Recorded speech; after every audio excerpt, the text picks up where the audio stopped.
Let's get going. This pod ain't going to start itself. You have the look on your face. Hello and welcome to Gooners in the USA. A trophyless season, Mike.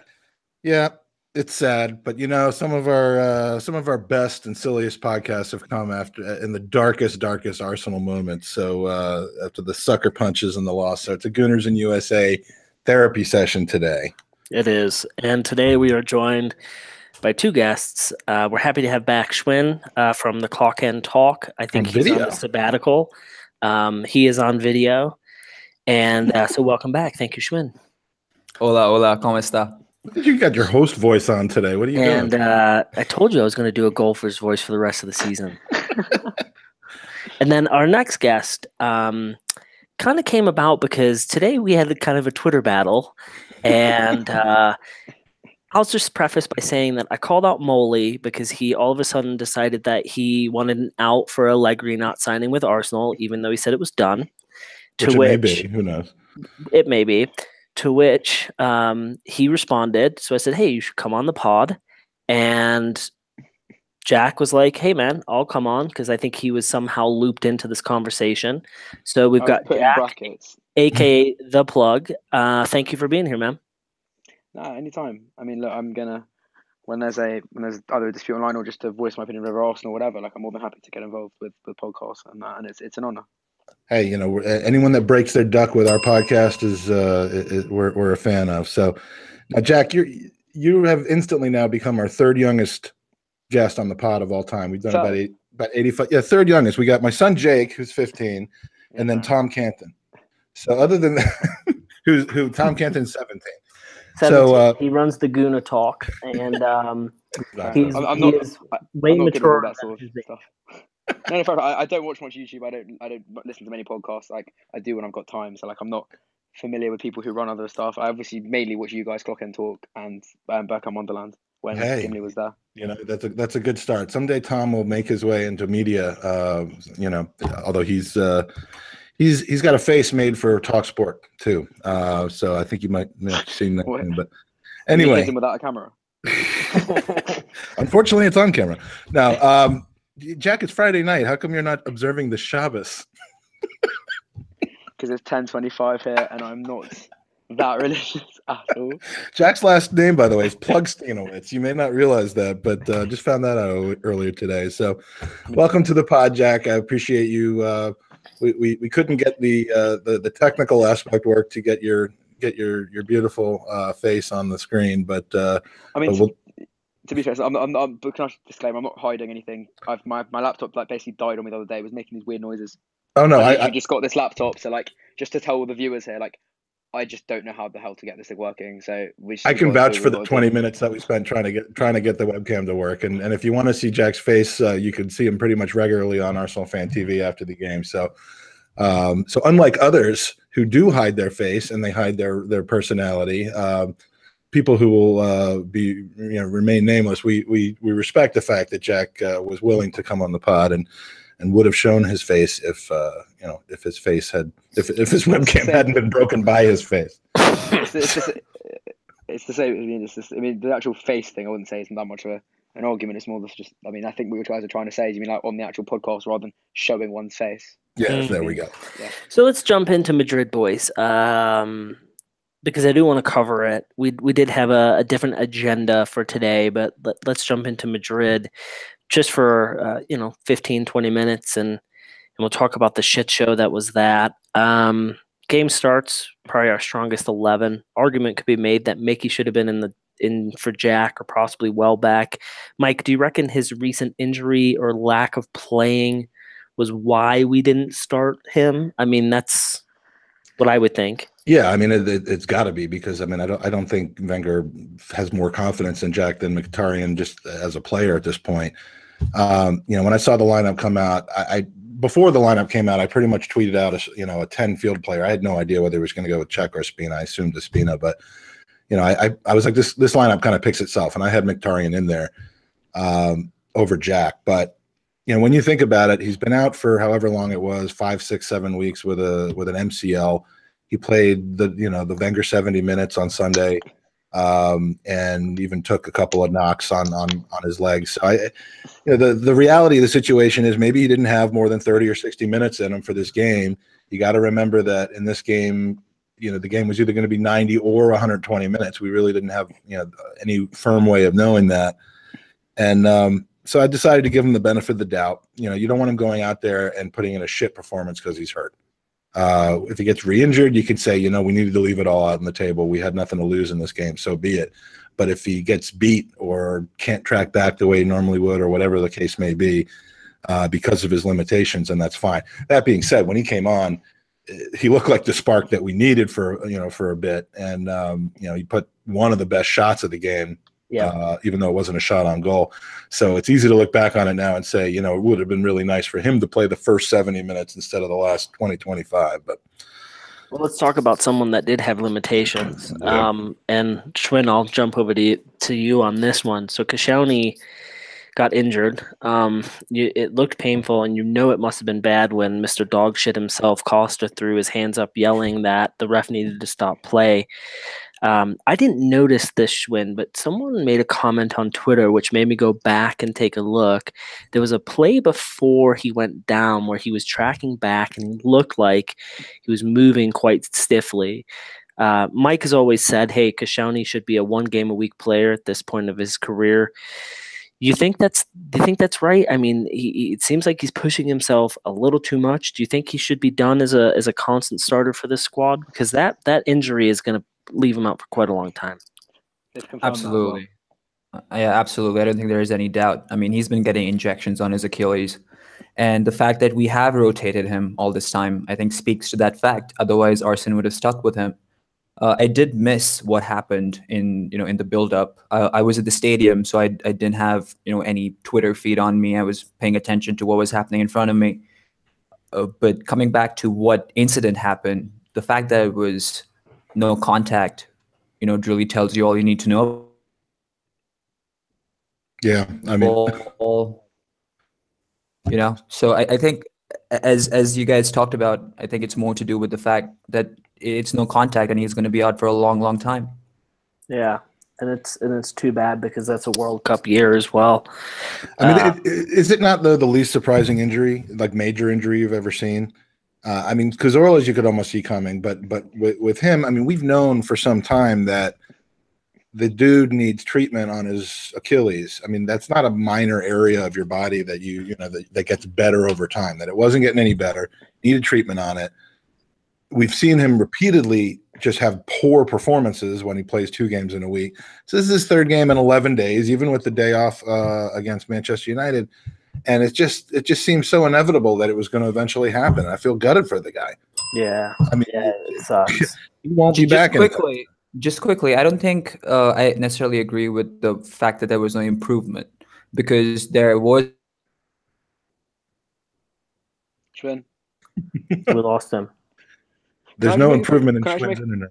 Yeah, jump in. Can I make a quick point here? So 2 things. Firstly, is when you mentioned that you saw Cazorla's injury coming. I think with Santi, I don't think it's in the red zone. I think with Santi, I don't think it's a case of being injury prone, as to say. I think he's just been. Are we allowed to swear on here or not?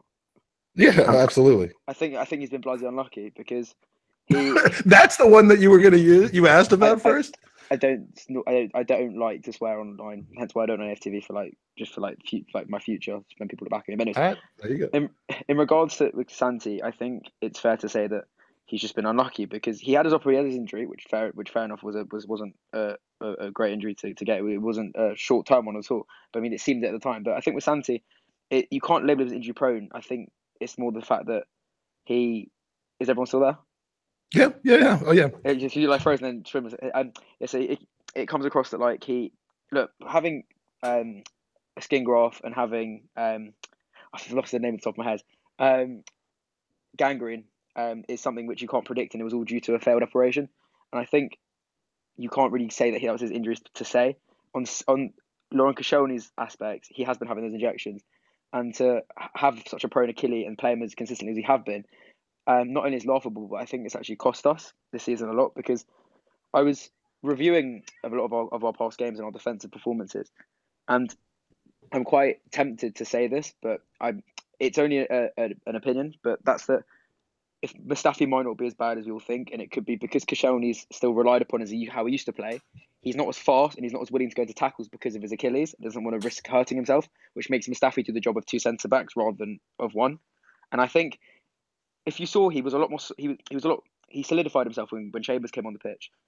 And it just makes me think whether Mustafi's reputation is solely because next to an injury-prone Koscielny who's scared about provoking his Achilles to worsen. That and actually that he's poor. Yeah, that combined with the fact that and we say it almost every week now, we know that the defensive line gets very, very little coaching and instructions on how to play defense. I mean, they just don't. They're just sent out there to do their job. So the partnerships and the in-game training, the between them and the in-game communication is key. And if you have a guy who's at 50%, like Koscielny seems to have been, that's going to happen. And I've always said that about Mustafi. We really don't. He was better before he came here. He's regressed. So it's not that he's not good. It's that he hasn't been good. But he's had great performances without Koscielny. And equally, what you mentioned about the training at centre backs and not building partnership, it's so key for centre backs to have that partnership so they can be used to playing with their partner, so they know where they are. And the fact that we keep changing our centre backs weekly is also one of the reasons for our demise at the back. Because if you think about it, players like Holding, who were playing fantastically when he had that consistent run of games, and when he just lost that, that's when his form dropped. And I don't see why Callum Chambers hasn't been playing regularly because he's been fantastic in his last few games. And even when he's played at right back, that's when he's been shaky. When he's in centre back, he's played well. He was fantastic at United, and I thought he was fantastic last night. Absolute man of the match for me last night, and I was glad that he was able to put on the performance that he did, or it would have been a lot worse. I mean, he literally saved 2 goals on his own.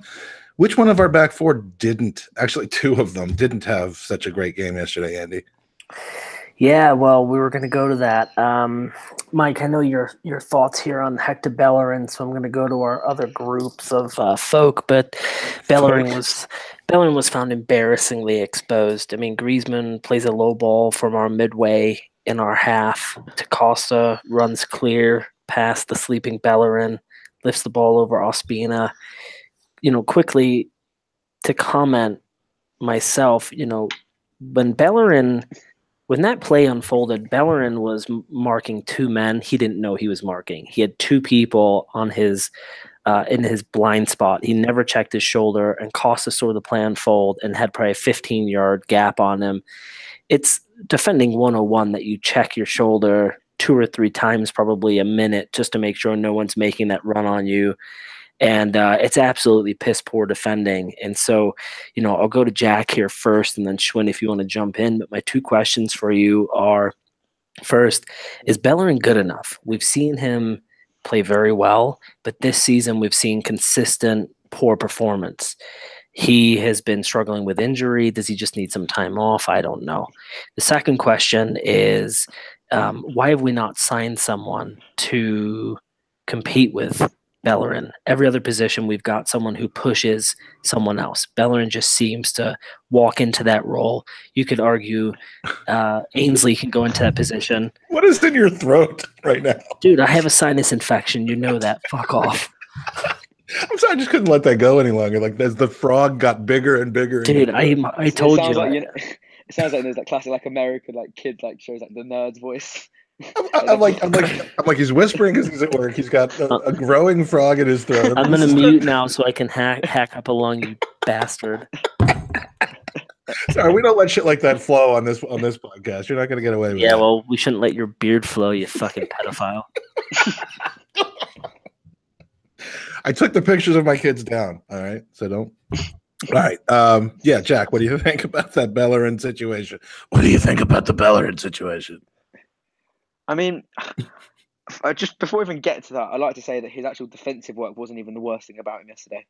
I swear to God, if I had to see another bit of footage of him pinging the ball across, go for a throw, and then apologising, running back, I think I'd have a fit of being schizophrenic. It's that fucking deja vu. Yeah. The amount of times the reports are exactly the same thing, time and time again.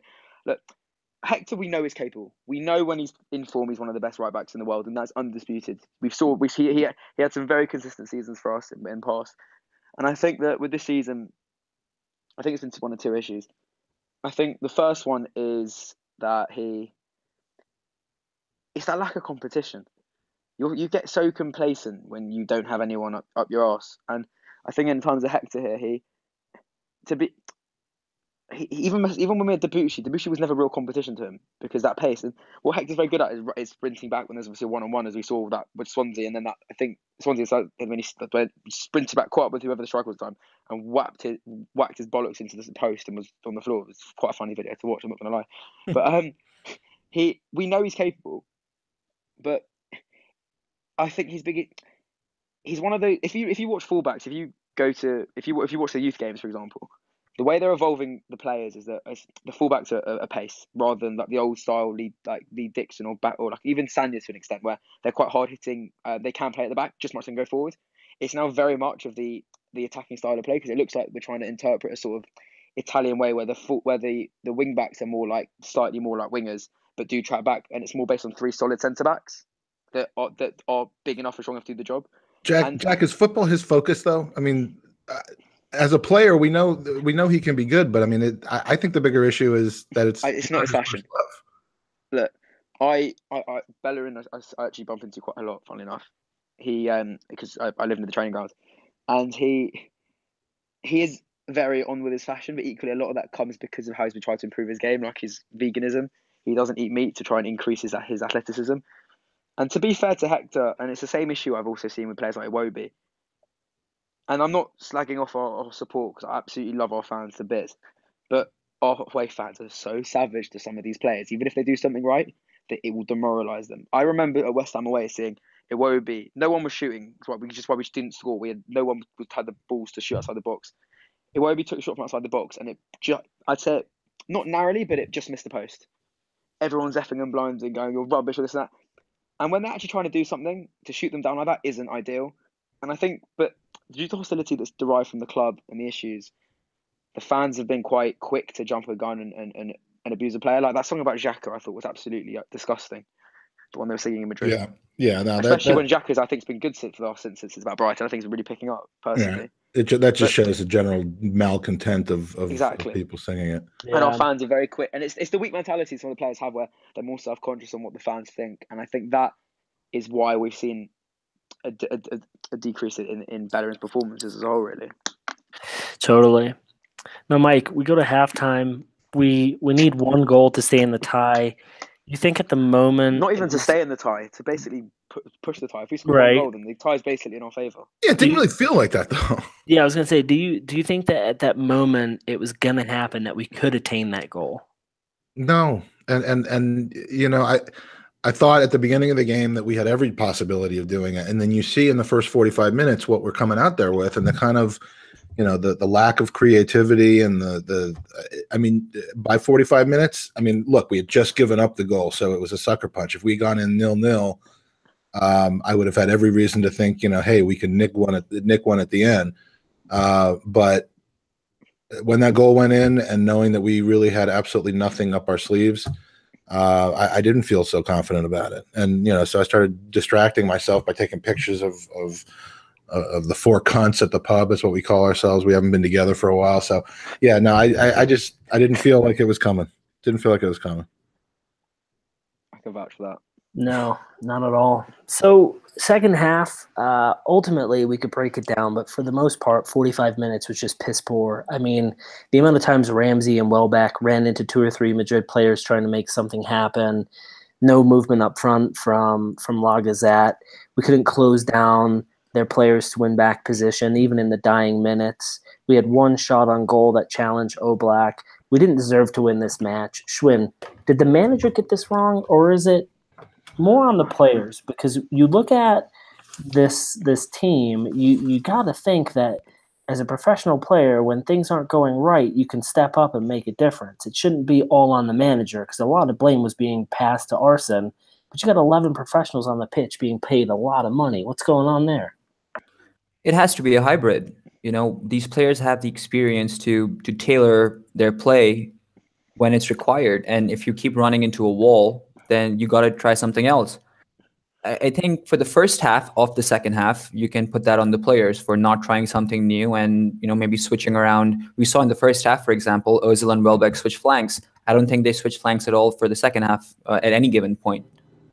But to not make any changes and not change the dynamic of the team, especially late in the second half, I think that has to be on the manager.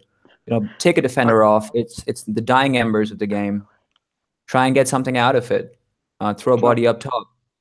Just to add to that, I actually completely agree with Schwinn here, because one thing I felt is that people can make the claim about that we missed a player like Giroud to come off the bench and to do anything there, but I'm sorry, but ignore the fact that he's young and ignore the fact that people say he's unproven. He did it in the cup. We scored X amount of goals for these teams. Why did we not bring Eddie on? He doesn't care what platform he's in. He'll still provide what he wants to do. He can head the ball, as we've seen. He can shoot. He's not worried. He's not scared to shoot from outside the box. And when he's your only option as an actual striker on the bench, why would you not bring him on when you're desperate for that goal? Mm-hmm. And with the team selection as well, I could see what Wenger was trying to do, but if anything, it's the opposite, which he should have done, which is to start Mickey, because Welbeck's very good at stretching out the play, and I've said this on also on TV quite a bit. He's not a sort of player you expect to come on and score goals, regardless of his form recently. I'm putting that aside here. He's the sort of guy that you can bring him off the bench and he'll, because of the way he plays, he'll drag out the defence and the back line to allow that space to put a ball through to someone like Lacazette. And that's why I don't understand why he wasn't on the bench rather than Mkhitaryan. I think Jack Wilshere was right to start. I didn't mind our midfield. I disliked the fact that I 100% would have switched Mickey and Welbeck, because I think Mickey with Ozil would have been able to break them down and get that early goal, create the earlier issues, and then at Welbeck come on, stretch them out so we can get that final goal. And then you bring off someone like Jack for another attacking player, so then you still have both. So then you still have the added attacking option of Mkhitaryan. Look, what I'll quickly just say is that I think I'm with Mike on this, that if we needed Mickey for the second half of the game, especially if the game stretched to 120 minutes, I'd rather have Mickey on. I'd rather have Mickey on then.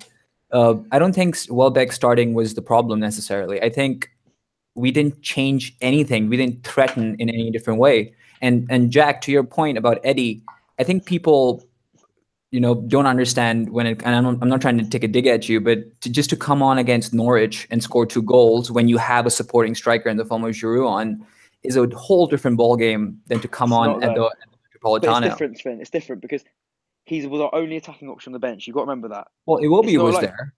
I mean, Iwobi isn't the greatest option. He's not the sort of player you expect to come on and score. He's the sort of player you want to come in to hold a lead because of his pass accuracy rate. And he's not going to come on and score. And sorry, Jack, he's not going to come on and score in a game where nobody is pushing offense, where everyone's just passing the ball back and forth. But it's looking like it's only for the header. The amount of crosses that we and the chances we got through the air, which was either we lost in the air or the ball went out for throw in, was countless.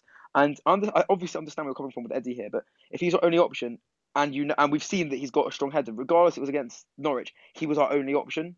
And when you need to score a goal in the nature of that game, that it was, from let's say the 75th minute onwards, that's when you would consider making such a change. Because I'm sorry, but Lacazette's not going to win a header in the air, and nor is Ozil. No, he's not. But they're not physical players. What you can do is take a defender off, throw Iwobi onto a flank, and let Welbeck partner with Lacazette up top.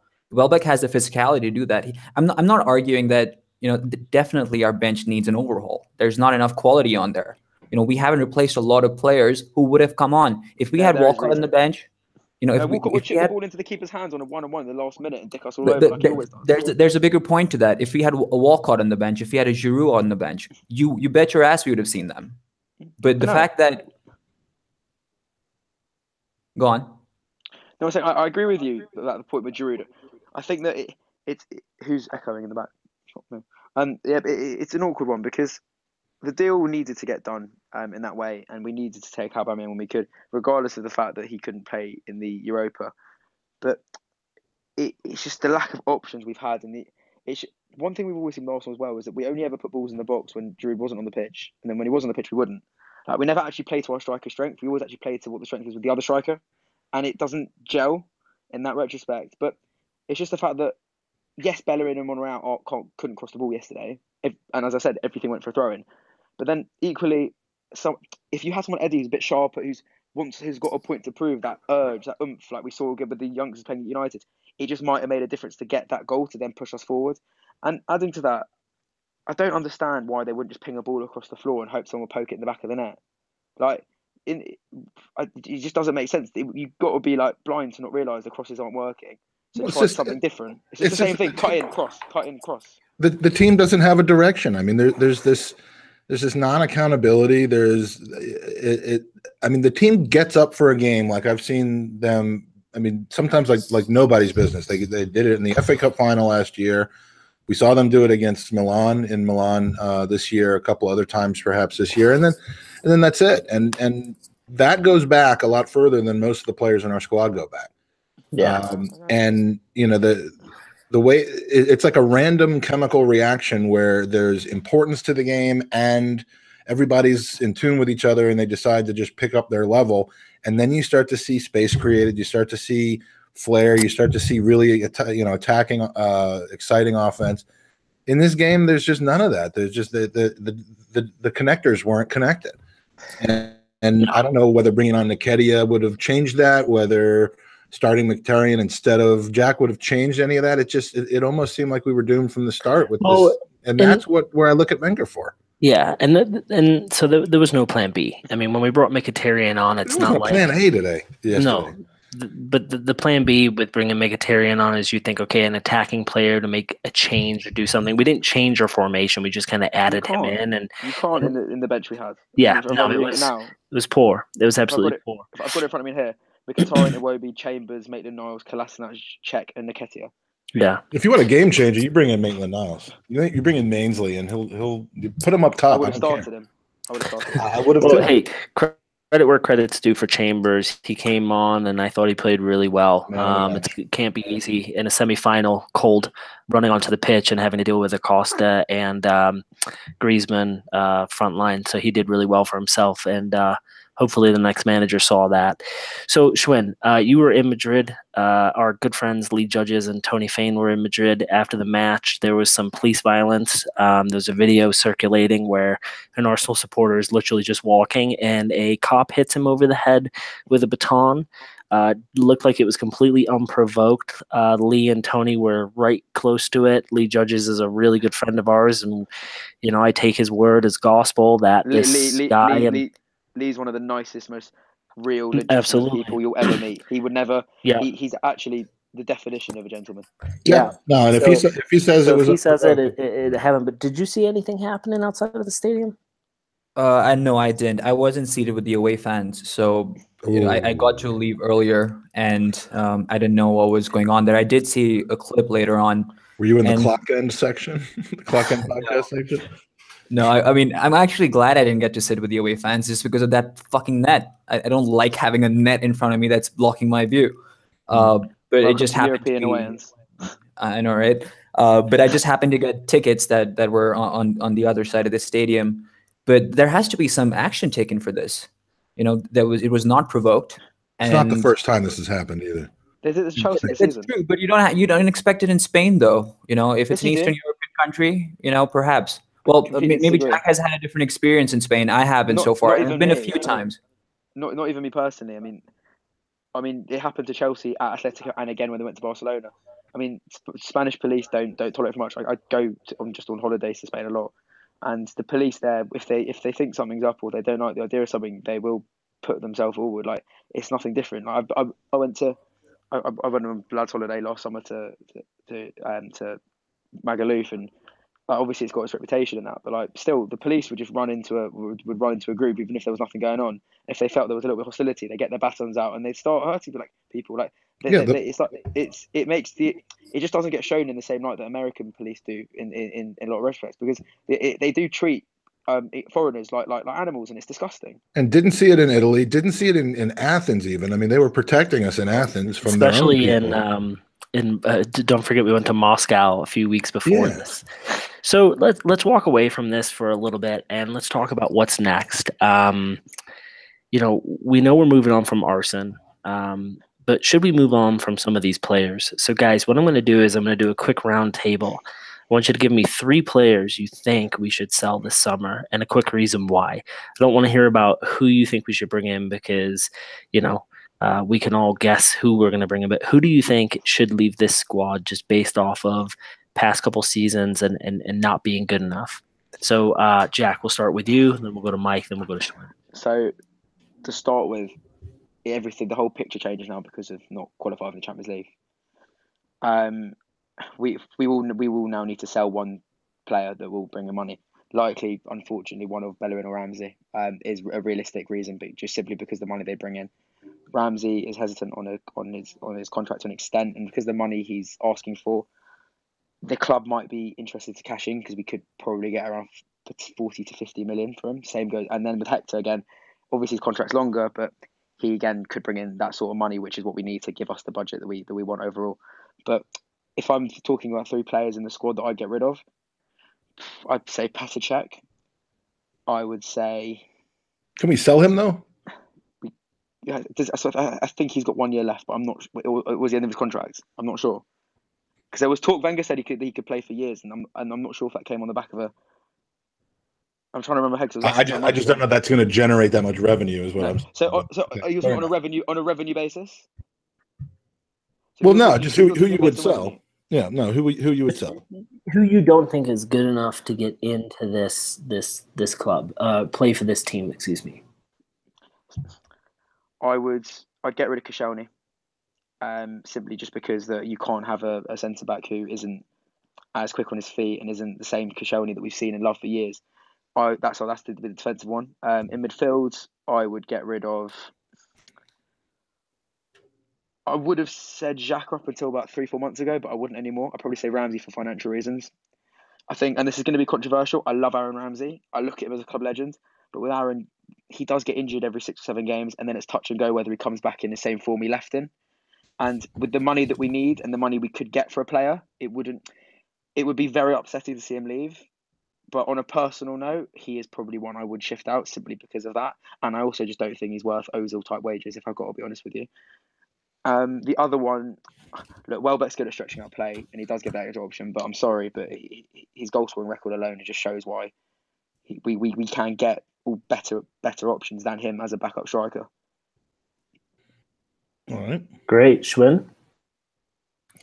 Well, Koscielny's injury does throw this into a spin because I would have said Ospina, Mustafi, and Ramsey, but the fact that Koscielny is not going to be available at least for the first couple of months, I don't think we can sacrifice Mustafi as well, because to bring in 2 new center backs and start them is going to be a tall order.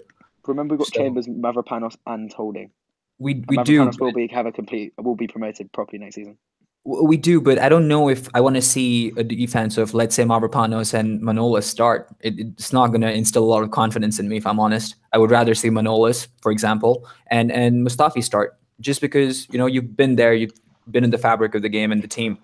So it's a tough one, but I'll have to go for Ospina, Koscielny, as much as it hurts, and Ramsey. We are like, there is a chance we will sign 2 rather than 1 centre backs. It's just being debated depending on the budget we can get overall. Look, I wouldn't mind that. We'll get to that. Do you see us signing 2 starting centre backs, 2 world-class starting centre backs?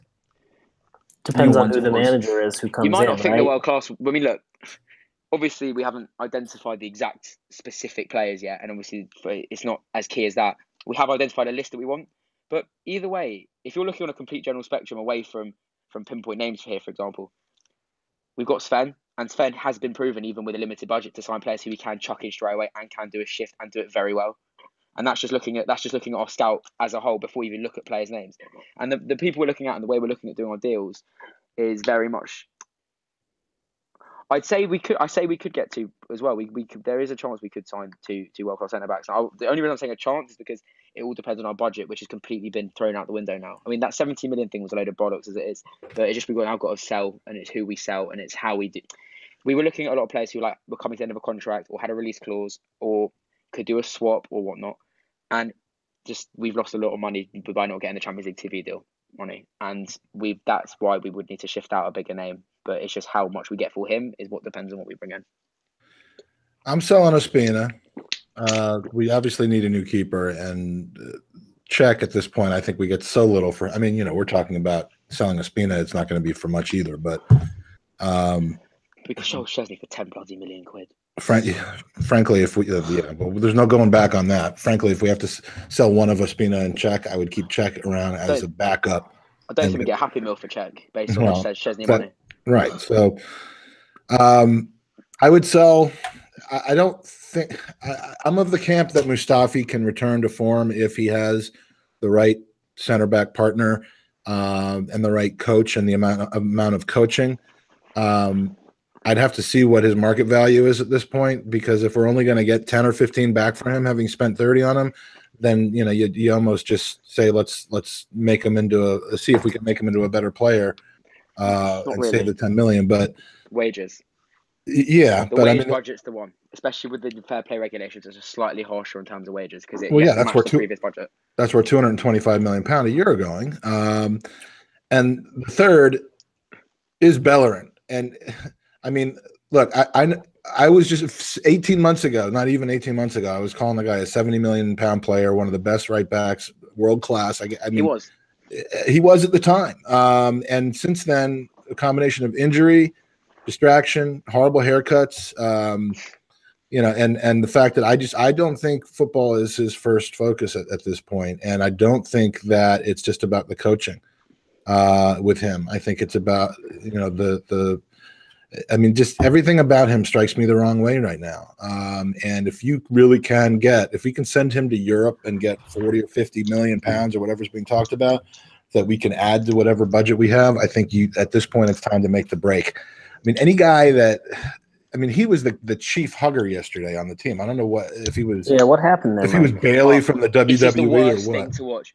I'm sorry, you're not going out for friendly. You're not going for a little play date. You're going to win a semi-final. You don't go. If you're friends with them, great.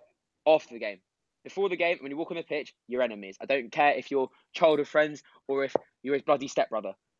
You're playing for Arsenal Football Club. You fight for the club. You fight for the badge. You forget about friendships. Every single legend has said that same thing. Why that doesn't come into Hector's mind, God only knows. Well, and that's the sign of what's wrong with him. I mean, Andy, you missed. If you didn't see that, you missed massive amounts of penetration. I mean, there was perineal tearing. There were tongues going everywhere. I mean, who was it with? Who wasn't it with? I mean, I thought I was tuning into a European semifinal, and I ended up with a boner, like I was watching porn or something like that. I mean, at the pub, Schwinn, I was at Four Courts with the crew, and Mairead had to turn off the television because there were children around. Okay, I mean, that's how ridiculous this Bellerin situation was.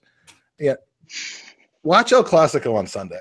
No, you're in Madrid, not Barcelona. Are you going to go to Barcelona, Schwinn? No, I'm driving back to Monaco tomorrow. Oh, poor you.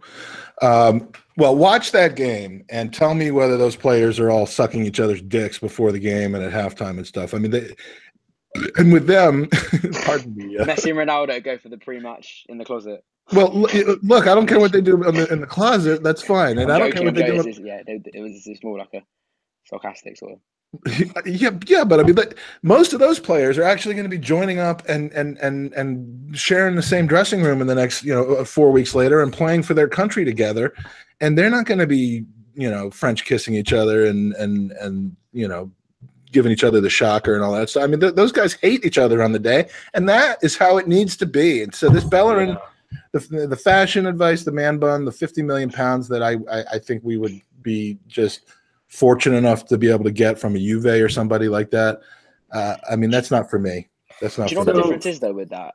Just like sorry to keep interrupting, but the reason I'm thinking is that in the older days, you used to get all players coming to youth ranks, and there wasn't this much sort of like European movement of youngsters to another league and whatnot. And if you think about it, a lot of the players that probably like grew up. I mean, it's not an excuse whatsoever, but it's like they don't have that rivalry like esque vibe anymore because they played somewhere else. They grew up with them.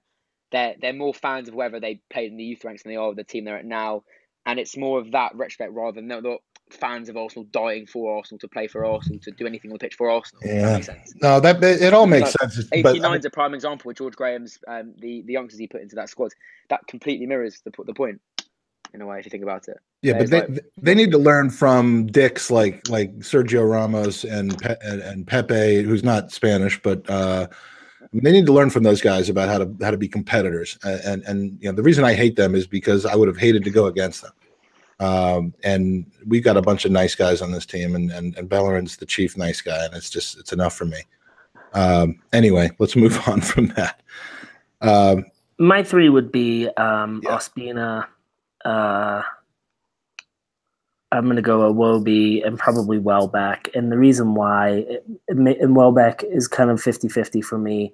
I don't see them coming on and changing matches. I don't see them able to give us anything better. Now, if we're looking at players to sell for the transfer money, I look at a Bellerin, a Mustafi, but let's keep in mind, boys, that these are players that we know are not coached to their full potential. And when you see a Callum Chambers walk on the pitch and you see what he did yesterday, when you see Rob Holding last year's FA Cup final and what he's capable of producing, the first, 18 matches with Mustafi, these guys are good players. They just aren't coached.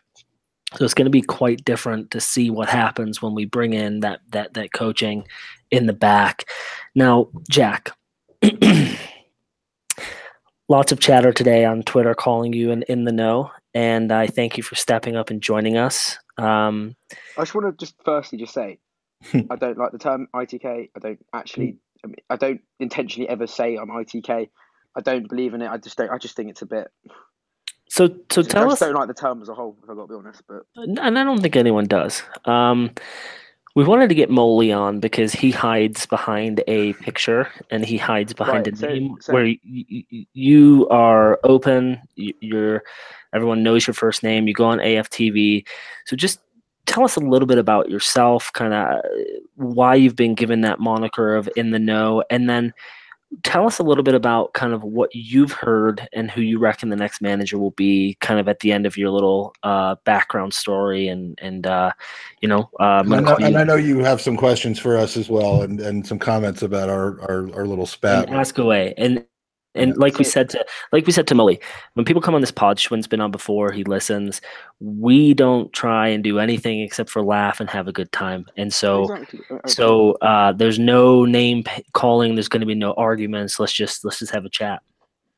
I mean, just to start by saying, in all defense of Molly here, the difference is this: and there are many other accounts that are the same online.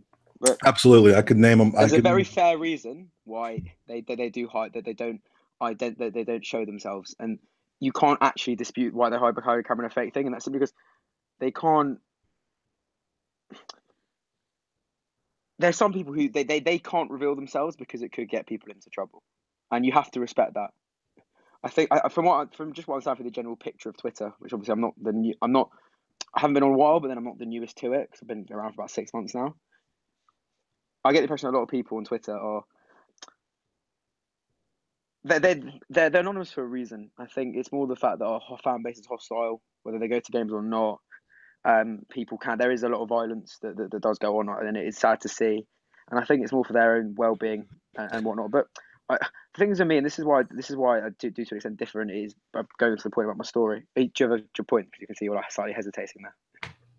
No. I was just going to say that if they're hiding behind Twitter because for their own protection and for the protection of others, that's fair play, though. It is assuming that they're legitimate and they're actually they actually do know the things that they're saying. But when you've proven, and I don't mean you specifically, although I'm sure you've been accused of it, when a person in that position continues to come out with multiple stories, multiple angles on the same story, so that in hindsight they can essentially pick the ones that turned out to be right, even if they were right about the wrong things or wrong about the right things. That's where you start to question it. And this is the thing. This is the thing. And I did know you'd bring that up. Yeah. Look, and I don't mean this any disrespect to you guys. I don't mean disrespect to football, to Arsenal fans. And I'm not trying to make myself come across as someone as bigger as people can say. I view myself as. I'll get onto the reason why I do what I do. But just to address this now, and I've said this time and time again, transfers and stuff within football are not as easy as a game of FIFA. It's not a case where you go inside, you want, let's say, complete hypothetical point here. Sergio Ramos, they want 50 million. Here's the money. There you go, done deal. It's not like that. The majority of transfers are not done in cash. They're in 90% of occasions they're done in installments. There's also issues with negotiations of those installments rather than the cash sum. The total sum is negotiated easily. It's the way they get to them. And equally, Arsenal Football Club is, because of the tenure of the fan base, we're looked upon in a way where media outlets know they can exploit the way that the club's perceived and put stories out and whatnot, simply because they know how volatile our fan base is and how worried they get. But this is one of the reasons, there's a lot more though. attention. No, but Isn't it one of the reasons? It's not, because look, put it this way. It's a case where you need to evaluate the fact that there are issues where transfers go wrong. Like, for example, I know people talk about the Lamar deal a lot, and it's actually the best example of it. The Lamar deal was the definition of muggery among Monaco in their reaction to Arsenal. We had agreed a deal with Lamar in June. He had his photo shoot, he came here, he did his talk, did everything. As soon as about to sign it off, they realised they wanted another 10 million, 35 million. We obliged, next week, 45. And teams play games. Like when you see Arsene Wenger come out in the press and say, we're not interested in a player, bollocks. He said he quoted that he didn't even know Santi Cazorla was a day before we signed him.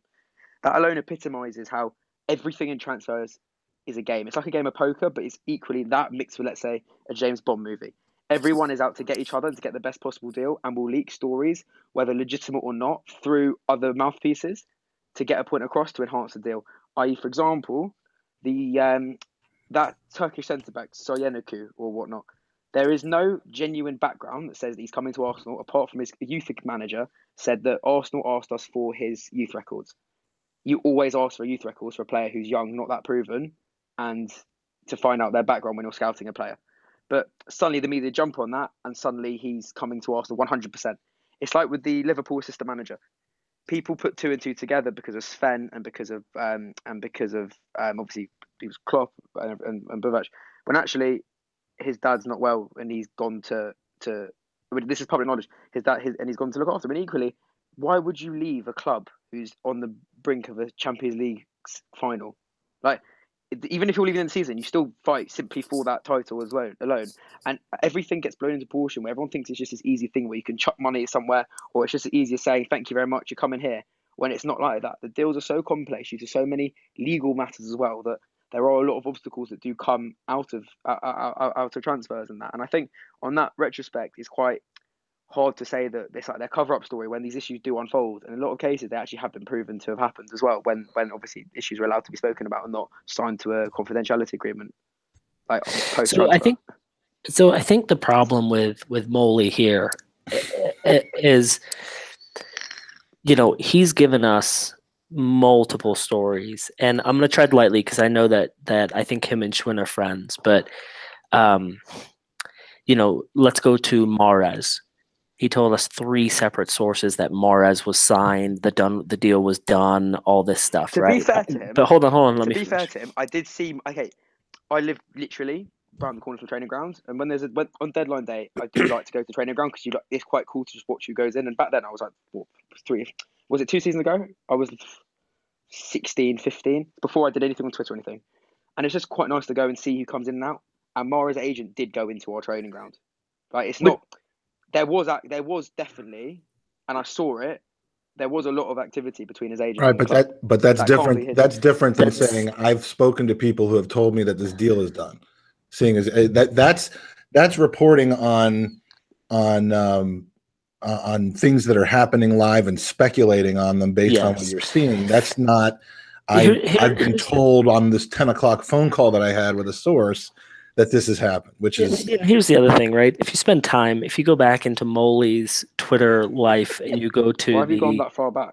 He's got a bigger heart on for this guy than I do. You can, dude, in advanced search, you can find out shit real quick. And it took me 5 minutes to figure out that one day he was a supporter, the next day he had multiple sources. Now, again, I'm not attacking him as a person. I'm just saying that it's very weird that... someone would sit on this throne and make all of these accusations. And like you said, we get it. Transfers are complicated. They're not easy. The whole Ozil situation could have been wrapped up quicker than we thought. But hey, you have to deal with Adidas. You have to deal with image rights. Like it's a complete clusterfuck. To be fair, if you go onto Moldy's account, it's very clear in saying in his bio, Moldy and Stu keeping it real. So there are evidently 2 different people. I mean, it does say it in the bio. No, I get that. I just... So, I mean, it could be that one person's legitimate and the other person chats a load of shit. Like, you don't actually know. But I just always assumed that was Stu McFarlane. No, it's... just taking pictures of Moley. I think it's meant to be a Minion joke, but I can't really work it out because I don't watch that sort of shit. No, we're not 10 years old. There's no keeping anything real going on there. And No. and again, I don't dispute what you're saying at all about the transfers and backroom dealing being complicated, and that things could be 99% done, which is a common out phrase that's used by a lot of a lot of these folks. That way they can claim that, oh, well, something happened. Malcolm's work permit was the only thing remaining before he was going to be on our team. That was done, all but the work permit. It wasn't the work permit that stopped that deal from going through. So here's the thing deal. with Malcolm. Malcolm was that there was issues about they wanted him back on loan. We didn't want that, and they longed out. Then Aubameyang came about, and it was all messy. We were originally going to look at him again to look at him if another team went in from like a Jesus signed, but then came later on. The whole thing was that it was just really badly run, to be honest. So let's jump in here. Hold on, Mike. Mike. That's it. Because Schwinn and I both have a question. Because Schwinn and I, we debated this probably 4 or 5 months ago, right, Schwinn? The Mavropanos thing. And so I'm going to let Schwinn ask this question, but I also want to kind of preface it by saying this. All of these in the nose, Moley, and I'm not going to throw you in there, Jack, because I don't really know you that well. I've only just started following you on Twitter, and I really only know of you because I think you can, and I do know the question you're going to ask. I can retell. And yeah. But hold on. I know my reason for it. No. But here's what I'm going to preface it, and then I'm going to let Schwinn jump in and ask it. We only ever hear from the in the nose of who's coming in. We never hear about players who are leaving. We never heard about Willock going to Portugal. And so, Schwinn, I'm going to hand this over to you. And I want to know why, if all of these people are in the inner circle of these teams, why are we not hearing about everything? We're only hearing about the boom and the dynamites. So, Schwinn, I'll pass it over to you. Well, I'd like to take a stab at that answer as well, because I think it does us no good. So why would someone from the club leak something like that? If you say that Welbeck deal to Leicester is done, then you're shying away from any offers. So that's my 2 cents on that. But as far as the question goes, I think something that went completely unaddressed was Mavropanos. He was our first signing in the winter, and there was absolutely no noise about that. There was a lot of reason for it. So go for it. I'll try and keep it as quick as I can. But so to start with, the reason why, for those of you who do follow me, I actually have been spot on with players leaving as well. Even to the extent where every media under the world was saying a certain figure, and I completely disputed that. Gave the point with the add-ons, and the statistics were correct, and I've got my statistics correct on many occasions. And that's why I'd like to think people have realised that they can't look at me in any negative limelight, because but when all the media are saying that it's going to be 20 million for Walcott or 30 million for Walcott, when I was very persistent on 18 million plus 5 and add-ons, so things like that, for example, or the Ozil deal, that shows where just to wrap myself up here, that shows where people can respect me, because I do get the stats on point and the figures. In terms of the Mavropanos deal and other stuff, and I'm thinking about one of the example I'd say recently is probably the holding contract and the Elneny contract. I think are fair points examples you can bring into this. And from my point of view, I'd like to think that the people who run these Twitter accounts, that isn't the only thing they do. It's certainly not mine. I'll get on to why I do everything I do in a bit, but look, for me, I will get told stuff when I speak to the various people and ask them questions. So if that makes sense. So rather than them randomly making a phone call, and I've got multiple people, rather than them calling me and saying that, oh, Jack, look, blah blah blah, you've got to ask, because and I think there's also more of an interest in the bigger stuff. Why are they telling you? Why are they telling you anything? What's in it for them? But Jack, don't you see, if you're, but Jack, hold on a second. No, hold on. Yeah, carry on. But let me ask you this, right? Think about it from the perspective of Moley.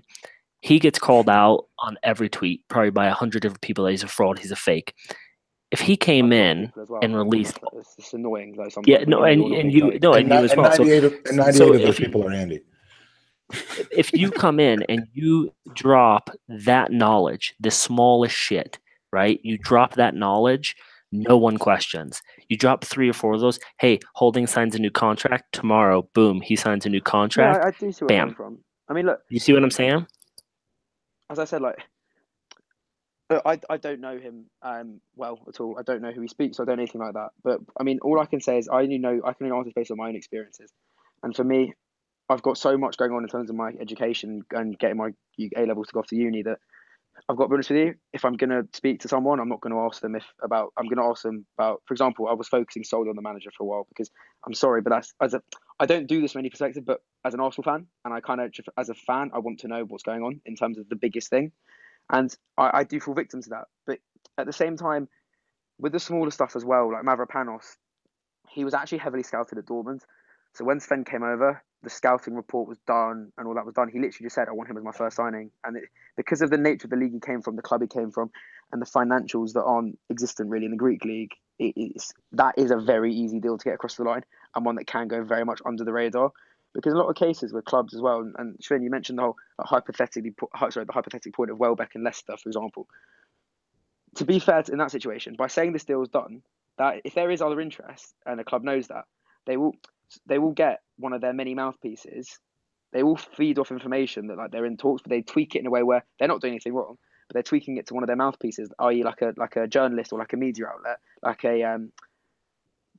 for example, like an Ollie here, where they'll have information, they'll say something based on a whisper they would have heard. Andy's son? Pardon? Andy's son, Ollie? No, isn't like that. I forgot his name. He's like with the Telegraph or something. James Ollie, I know. Yeah. Where that will be tweaks and they say something when actually that's to incite another bid or to get a bigger bid from another club or to help the negotiation point. Because as I said, it's all a game of poker. And that's why you only ever see Ornstein saying at the very last minute a deal's done because he's the main guy for Arsenal. So he's the guy that will give the actual done information to, and he won't give that the little like the bit of bullshit game to get a bit of money up here or to get a cost here down for a signing and whatnot. And it's the way they strategize themselves. And it's very tactical, but I can see where you're coming from, if you know what I mean. Fair play then. I know someone who isn't super happy with you at the moment. I was literally messaging him a minute ago to ask what it was about. I don't know. We talked to him fairly regularly, and he was singing your praises a few days ago, and he's not now. So I'm wondering what's gone on in. So Jack, one question. Jack and Claude Lim. One question a good friend of ours has, that's also in that chat group with Claude, has said, you've come out recently and said that Jack and Rambo contract extensions are done. I have not said Ramsey's contract extension is done. I actually have not said that. Okay. I've always said he'd be a player we look to sell if we had an issue with the finances. So tell us about Jack then. Look, I can credit myself on this, and I think that you guys will say it on a respect basis. I admitted I was wrong. I saw where I was wrong in terms of jumping to the gun with a verbal agreement, and I was very quick to come out and I, unlike other people on Twitter, I did come out and make a public apology, because I'm not going to be here in bullshit fans to get the hopes up. I felt bad. I understood where the issue was, and I look, my opinion with this whole thing with Twitter and everything, and can I give my point of the story now, because it does back this point massively, like why I've got respect for everyone and why I've always make a point of replying to everyone. Go ahead. So it's upsetting, but basically my grandma passed away in the summer, and I've always gone to talk to my dad. It's always been something I've loved and everything, and because he's been observing like the year of mourning, which is a Jewish like religious thing, I've had to go to football a lot by myself or with friends, which I don't. It's no respect to my friends, but it's the time I go with my dad. It's like what we've always done since I was a baby, and being on the first season in the away scheme, it's quite daunting because all the away fans have been going to Arsenal together week in, week out for donkey's years. And when you're like the new kid on the block and you're literally like a fresh-faced like 17-year-old, which I was at the beginning of the season, it is daunting. And people like so Arsenal fans to be like Tao, for example, Tao and Troops, I'd say those two in particular. They're always there for me. They're always keeping an eye out for me, making sure I wasn't getting in any trouble. In terms of like violence, because the away fans are hostile, and they've always. I was about to say, Troops is trying to keep you from getting in trouble. Not trouble, but like to keep me safe. No, like, so I got you. As a youngster, it's quite the way fans. I love them all to bits, every single one of them. But it's quite a daunting experience when you're first like getting to know everyone, and they always left me, and that's why I started going on the show, because my life ambition in sports is I do want to work in sports, but I'd like to be the guy behind the camera. I don't like attention, and I know everyone's quite quick to say he's this a quick attention-seeking kid, but that's really not the case. The biggest thing with me is that it's the respect they showed me, and the way they treated me as part of their family, welcomed me in such a warm way, is one of the reasons why I respect as much why I do that side of it. And equally, I've all these stories my dad tells me of him going to Arsenal as a kid and everything, and I can't put them into picture in my head, like, because there's obviously my dad's in his 40s, like there's no technology as it is now, and to me, I would love the idea of showing my please God future kids proof that I was at these games and I did that. And equally, I don't really things with me. Unlike other people, I don't care who the amount of people who listen to my tweets or listen to my interviews or hear what I say. I'm honoured people have the time to hear me talk about what I love, and that's Arsenal. If people agree with me, great. If they don't, that's their decision. I'm not one to stop people having their own opinions. I'm here simply just because I talk about my club anyways, and I do it for only the reason that I'm just honoured people give the time to listen to me, and I speak on my club. I don't mind who listens to me. I just, even if it's one person, if they take 10 minutes out of their day to listen to an interview, I'm honoured by that because someone's taken their time away. We get that because we do our podcast to one or two people a lot of the time. I mean, we just do, and we don't even put them on the air. We just walk around and do the podcast for like random people on the street. Now, it's not like, and equally, I don't get any, like, there's no financial incentive. I do it all for free voluntarily. Like the Twitter stuff. Oh, believe me, we know that. we know there's no financial incentive in doing it. Not even that. Like even like my Twitter account, like this is the thing, like I don't do it for any like attention-seeking reason. I do it simply because I see all the hostility with the fan base, and if me giving them stuff that's passed over to me could help ease the fans' nerves and to get them to be slightly more excited for the future and not beat each other up in the stands, which I'm sorry is the most upsetting thing to watch, then if I can play that tiny part, then I'm honoured to do so because I don't want to see our fans fight. We're all Arsenal fans. I'm meant to be part of this massive family, not I'm going to go and beat you up because you're Wenger in or you're Wenger out. Like, no, we're Arsenal fans. You back the club for that 90 minutes of the match. I don't give a toss if you're Wenger in, Wenger out, or if you're against this or that or a player. You back the red and white, the badge, and the ethos and the history of the club, and you act as a fan base with unity because unity is what brings success. Look at Leicester. When you have a fantastic fan base and you have everyone in sync with each other for the 90 minutes, even if they have issues off the pitch, it drives the team on, and that aspect of unity is what's so important for success. Yeah, there's no question. I don't honestly. That's why that whole thing really, really does wind me up when people make these assumptions against me and say, "Oh, he's attention," because I really don't do it for that. I just, as in, I'm not into that at all. Like, that's not me. All right, we got some user questions to get to. I just want to tell you though, I mean, this wasn't the easiest segment, and I'm glad it wasn't confrontational because you, uniquely, I mean, you've been classy, you're mature beyond. I'll reply to everyone as well when I can. And haters, if they're chatting shit, I will just block them because I cannot be bothered to waste my time on that. But the people actually constructive, for example, and the people, even if they're putting an argument across, if they do it in a proper way, and they're not just saying like you're a little shit, and they start getting all that anti-Semitic, that's different. But then they will get a block straight away. But because people gave the time to listen to me or to tweet to me, when I do have my time, even if it means I'm staying up to 1 a.m, 2 a.m, I will try and reply to them because if they've shown me the respect, I want to show it back to them, and that's one thing that I do. I do deem important. Well, and the last thing we'll say on Molly is we're very sorry that he couldn't join us. He made the decision he made the decision that it was not an appropriate venue to bring his numbers of listeners to. He didn't want to grow. To be fair, you guys have said some quite damning stuff on us. I mean, I've got some quotes here. Oh yeah, some of the questions I'd like to bring. Oh no, we haven't been nice to him. We're not the only ones. I mean, there's so Andy, for example, like to me, stuff like, I want Allegri to get the job only so when transfer news hits from these two fake ITKs in his speech box at Moldy and or the Plug FC, he can call them out for being frauds. #Allegri. And I love that you just called it. Laughing. And when people constantly have to credit themselves, usually means they are frauds. I've got idiots who don't read my tweets properly and read the first line and the first word and make an assumption. That's the reason why I clarify myself, because it's so bloody annoying. Do you know how many times people have read 3 words of like a thread, but like each segment of the thread is 1 point, and they're so here's the other 2 lines, and you'll realize that it's like it makes bloody sense. Yeah, well, Jack, and the amount of people I've replied to in interviews and comments saying "get a dictionary" is a joke. Jeff, it's the worst thing. I'm glad you didn't block me because, as I said earlier to Mike, you've grown on me. I appreciate you for coming on this. You, where Molly wasn't man enough, you at least was like, hey, you know what? I'll come on. I'll have a conversation. And we always said, we're going to be gentlemen about it. We're not going to be dicks. You gave us your story. I appreciate that. You told us things offline where you're like, hey, I don't want to share this. Totally cool, right? So Yeah, excellent. Thank you for doing that. Amy Lawrence didn't grow our numbers by very much. Who Kevin else? Campbell didn't come Campbell on. didn't grow our numbers, but Moley would have put us over the edge. We've had very respected journalists on this, and they, so I appreciate you coming on. I'll be the first to apologize. I'll be the first to apologize. I've listened to a podcast for ages. Like, it's not. I didn't actually realize that when you guys sent me when you sent me those messages thing, I didn't actually realize that was you from this. Because I didn't follow the account. I followed. We're from the USA. We're multimedia dicks. All right, it's not deep. Like, the difference is you're not like people like. With your point on Moley, despite the fact I do disagree, because I don't see. I think you guys have a bit of an agenda against him somehow, some do to Wenger, but that's not the point we're getting at.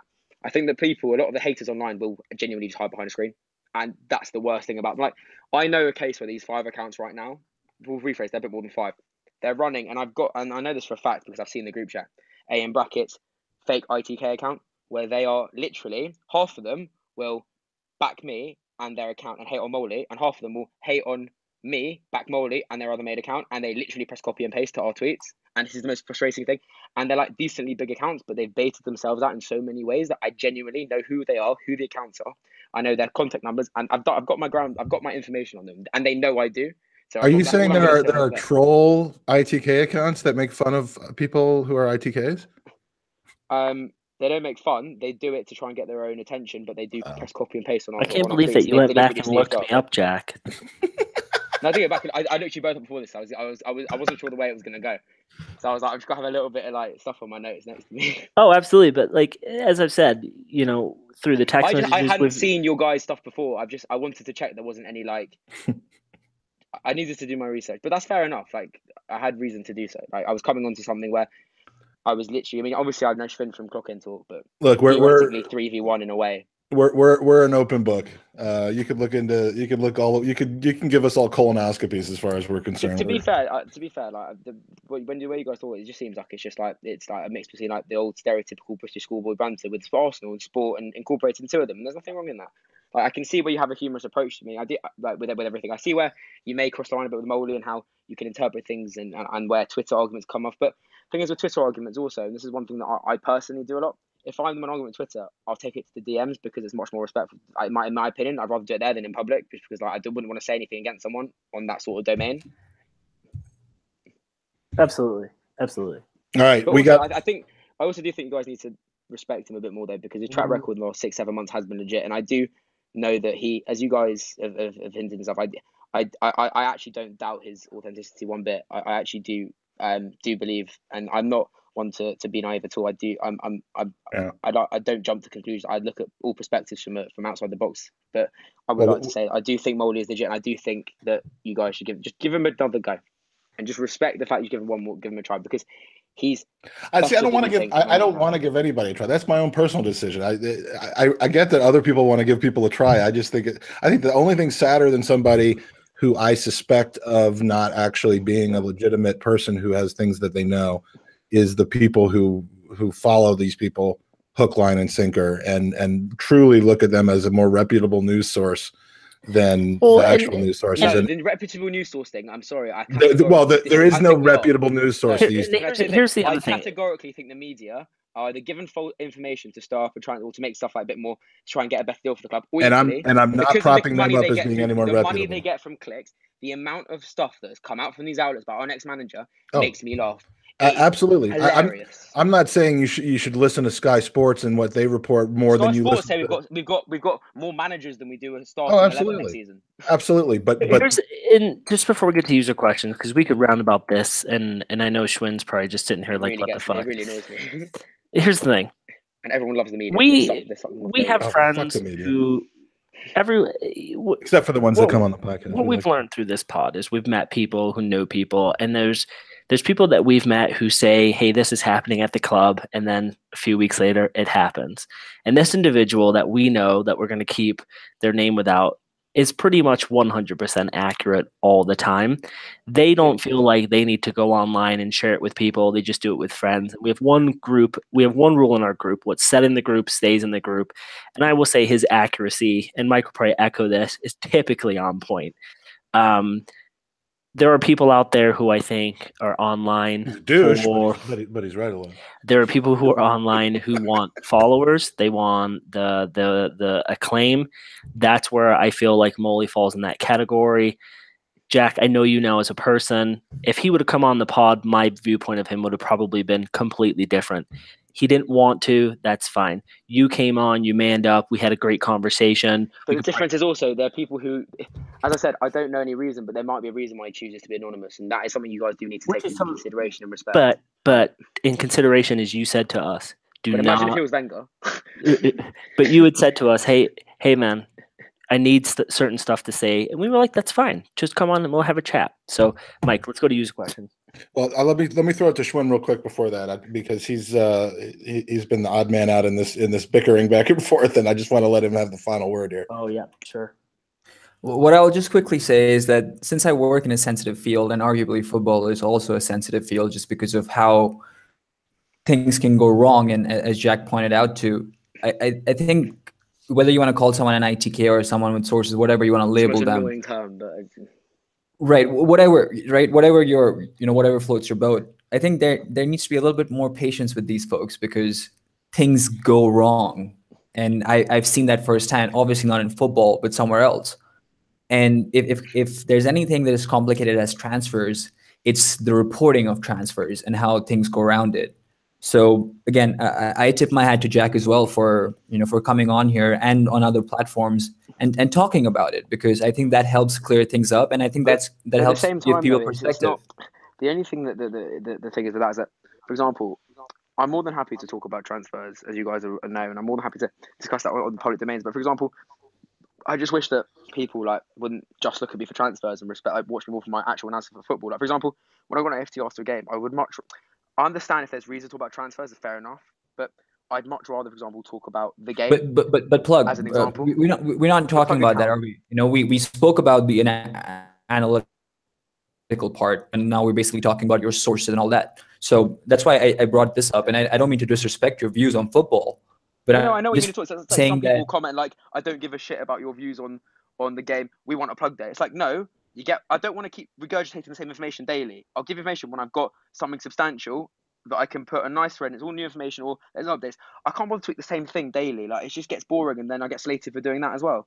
Like, people online don't realize that we do it because we're like. I mean, in my case, I do it because I'm a nice guy. I understand that. I think this can go on and on, as Andy said earlier. I think what's important is that people should just unfollow instead of abusing. I think that's what we should get down to, and I think that's how we should end this. I think Molly did make that point to I can't remember who it was on here, but one of you guys. I don't follow him, so. I mean, let me see if I can. And that's probably the most reasonable thing I've ever heard him say.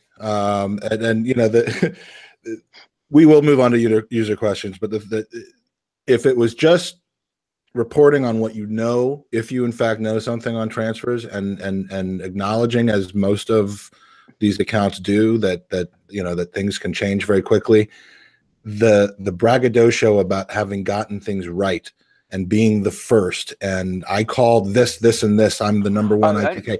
To be fair though, that is what bothers me. Right. To be fair to you, when I was coming up, I'm not accusing you of that. No, I did it a lot to begin with. It's actually fun enough, the way I met Molly, because and I'd even Clock it and a few others. I used to get anyone used to tweet something I tweet, even like John Cross. I blocked John Cross on my feed because it kept getting linked in and stuff. People either will completely shit on you for saying a point and then back them as soon as they say it. But equally, with the whole thing you said they say they're first. From my perspective with Aubameyang and with others, it is so annoying when people claim to be first and you're like 3 months before them and they said like the day before they've claimed to be first. And it's just like, I've taken all the shit for it. Don't take my credit, because the abuse we got on Twitter is actually awful. What's Molly's pinned tweet? Have you seen it? To be fair, I think mine's similar. I'm not sure. Mine was similar. I think mine's the Wenger thread. It's Mislintat pulled Aubameyang out of the bag, and it was about 10 or 11 days before he signed. To be fair, mine is many have made assumptions on Wenger in the past 24 hours before the plug day. Here is a screen recording I made about my Wenger tweet, which I said on Christmas Day. And yours moves around and stuff. It's pretty cool. Yeah, I did a screenshot about it sliding. But it's more the fact that The Twitter account I'm talking that I mentioned about, I know the group people running it, and they're all they do. They're a prime example of suddenly they're magically first, despite the fact that they're not. And it's like even like they make a whole big. It's the principle. It's feasting on convenient memory and lack of selective when you memory. Get the hate, when you get the hate, and you get given death threats and religious threats and everything under the sun. And especially, I cannot stand mixing politics with football. When people start getting religious, it really winds me up because I keep everything away because football should be a neutral haven without any political agenda coming anywhere near it. Everyone should love football. Regardless of anyone's ethnicity, their gender, their beliefs, their ideologies, anything. Football's a neutral ground. All political views and issues go out the window.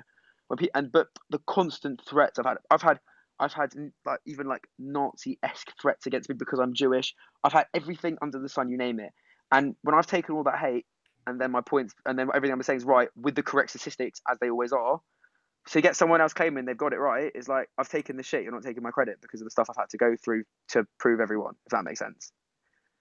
Like, it does. We get a lot of abuse online, and it's quite, you take it, you don't react to it as much as you can, but when somebody takes credit, when you've taken that abuse, you want to make a point of saying, this was mine, don't take my credit, end of.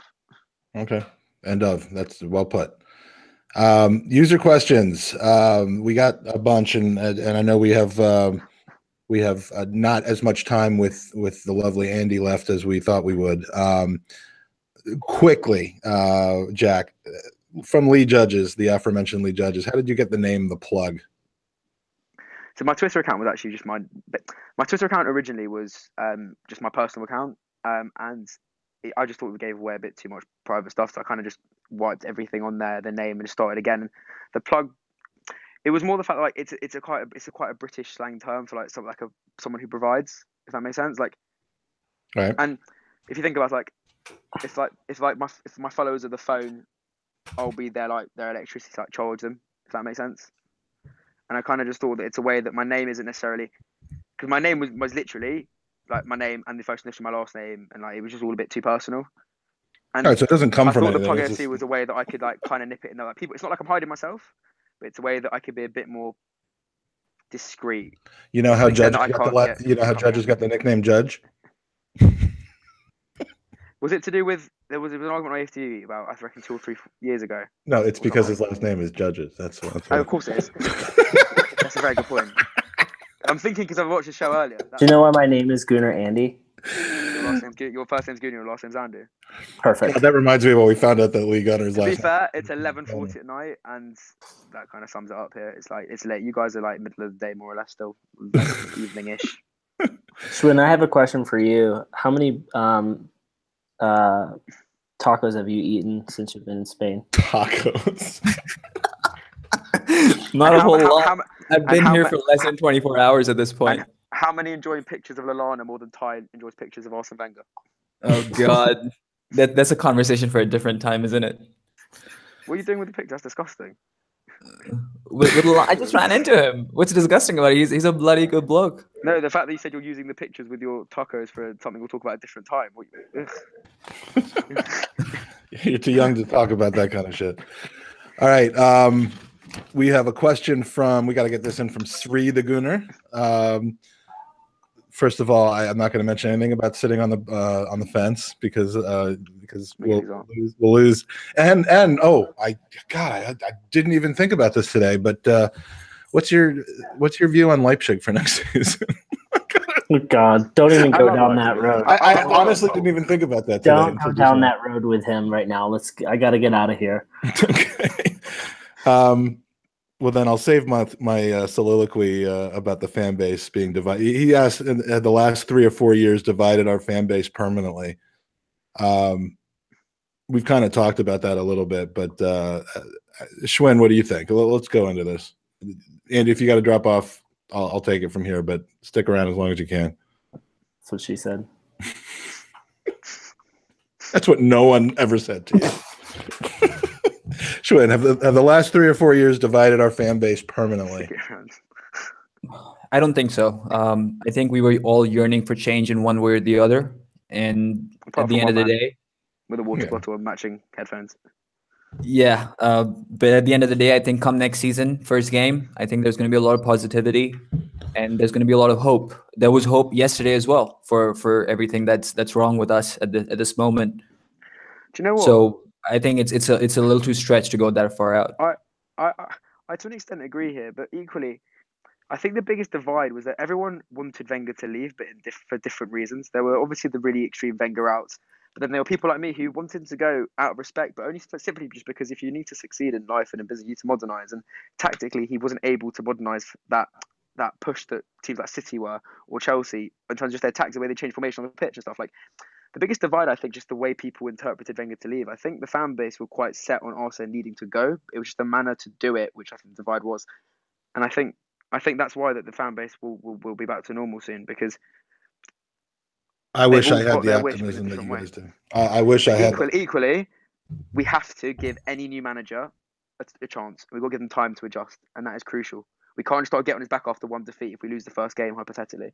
We've got to be. You can't do like United with Moyes. Despite that Moyes was awful there, you've got to give them time to settle in, and that, especially when you've had a manager for 22 odd years.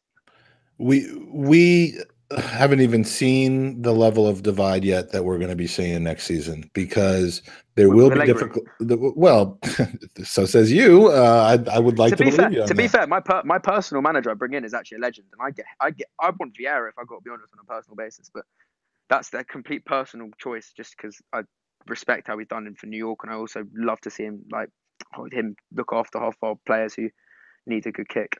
Well, we'll be finding out perhaps at some point soon, but I just don't think it could possibly. I don't think this rift can mend anytime soon. I mean, it's been the perfect storm of a situation where the club had such great success over a period of time, where the English game and the global game in general just kind of grew by leaps and bounds. We got a ton of new supporters in at a time where we were growing and winning things.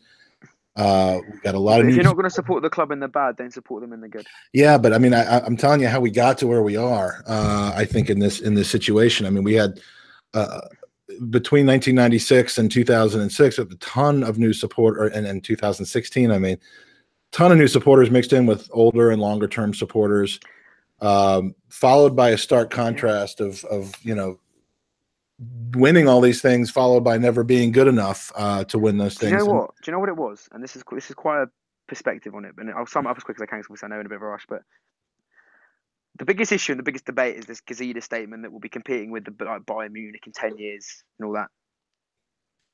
To be fair, that was one of the biggest misjudgments and the most unfair points that people dwell on, because when we were looking to leave Highbury in 2004, we started looking at the finances to move the Emirates. Then ticket revenue was the biggest source of income that clubs would take in. No one would have been able to predict the changes that came.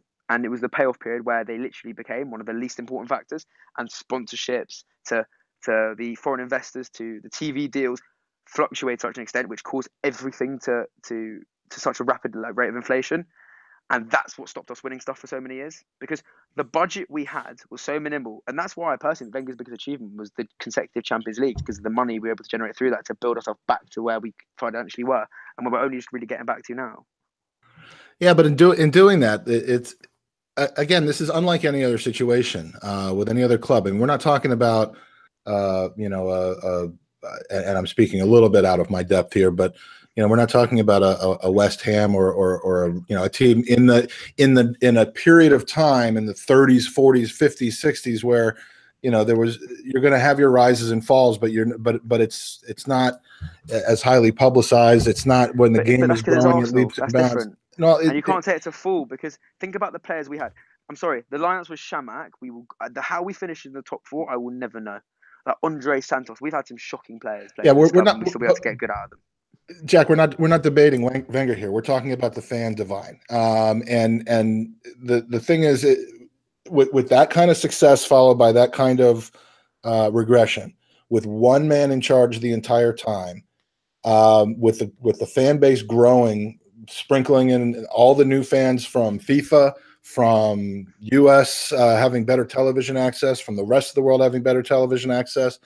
From all of the ways in that the fan base grew during the Wenger years, I don't think anyone could have done a better job than him in getting because our budget's been low. That's not the issue, Jack. And I think the board have been a bigger issue. Let me get through this. Let me get through this, because I'm talking about the fans, And if the entire fan base as a whole decided to trust in one person, and just, as many people still do and did, say this is the right man, we should let him decide everything, give him complete control, and just submit ourselves to that, then we're lemmings and we're brainwashed. On the flip side of things, if everybody, like some people have done, like many people have done, just flipped on him and turned on him and basically started running him out of town in various levels and degrees, then we're all complete assholes who don't deserve any kind of joy in our life. I mean, those are the two extremes. And there isn't a right or a wrong to this. There's not an A or a B to this. It's just the fact that it's been under one man for that long during all those stages is how we've gotten into the situation. And it's a civil war. And it's deeply ingrained in this fan base now to be a civil war. And I don't mean to be pessimistic about it, but having a new manager is not going to suddenly line everybody up in the same camp. You've seen it in the 2 weeks or so. Fresh tweak.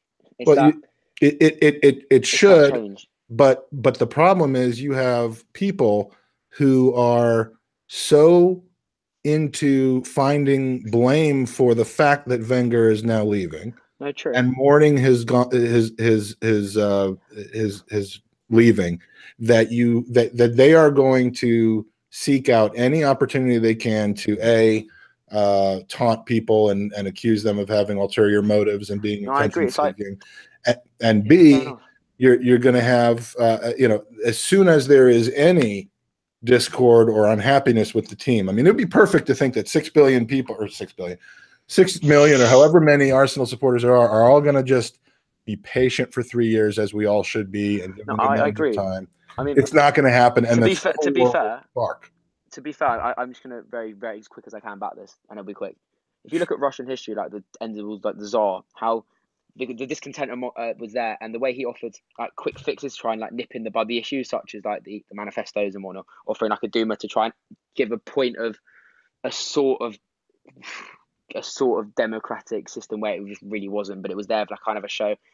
I can see where that aspect came in, like we could come in with this, and how that realistically it could all, though these changes that could be coming now, look, they could all go to nothing, and we could see an even bigger issue come back in a few years' time where there'll be a complete overhaul of the system altogether. But you've got to hope it's not like it doesn't link back to like historical events such as it was in Tsarist Russia towards the end of its reign, but it's more of a situation where this fresh approach could be something where a manager come in who isn't afraid to make a tactical change and could make a change at half time to go and win a game from behind, or go and completely turn around a system within a match.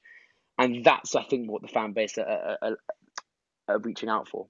It's that fresh tactical approach. Well, you mentioned Russia. I think our situation is almost, we need like a fucking Exodus situation. I mean, the way I look at this is like, let's say Moses is Arsene Wenger. Okay, stay with me for a little bit here. As you know, Jack, and I figure I've learned this recently about you. You know the whole story. He led the people out of Shabbat shalom, everyone, my fellow Jews watching. Yeah, well, he led the people out of Egypt to escape slavery, which I'll say that's Bruce Rioch. Okay, he's slavery. But they didn't get straight to the promised land, Schwinn. They didn't. They had to wander around the desert for 40 years. You know why? Because they had to have the home was not that far away. It wasn't 40 years away. It was because they had to wait for everybody that remembered the fucking bad times to die, and have all the new generation be the first, the people who had no memory of the dark days be the people who were able to go into the promised land. And Moses himself wasn't able to make it.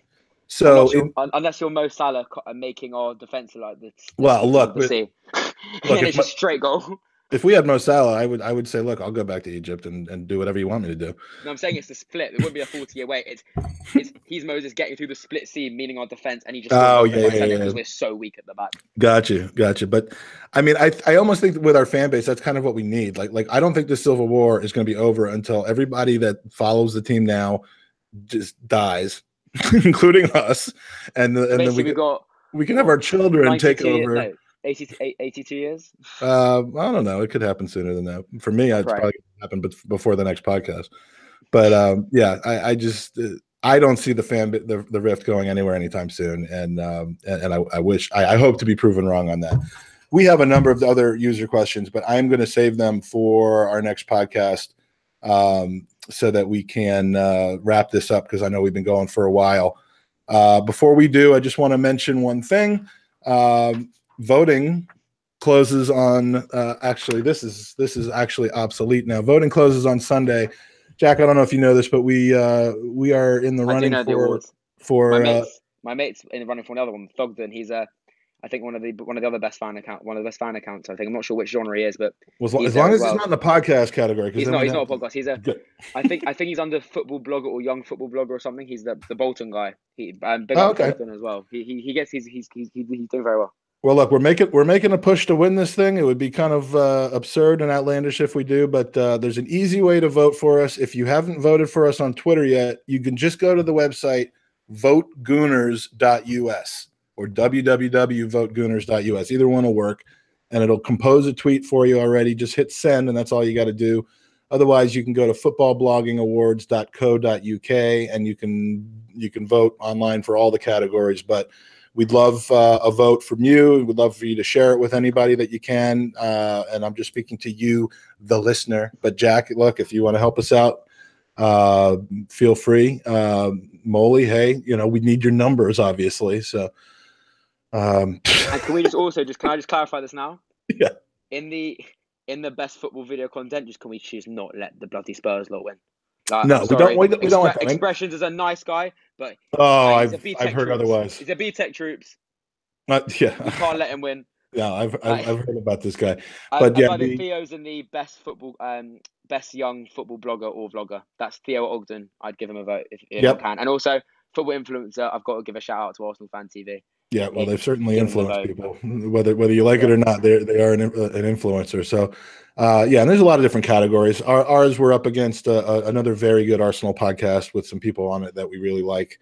Unless not in the competition though. And you can't hug them before the derby. And exactly, we don't want to be Bellerins. And then a bunch of other Brentford, Celtic.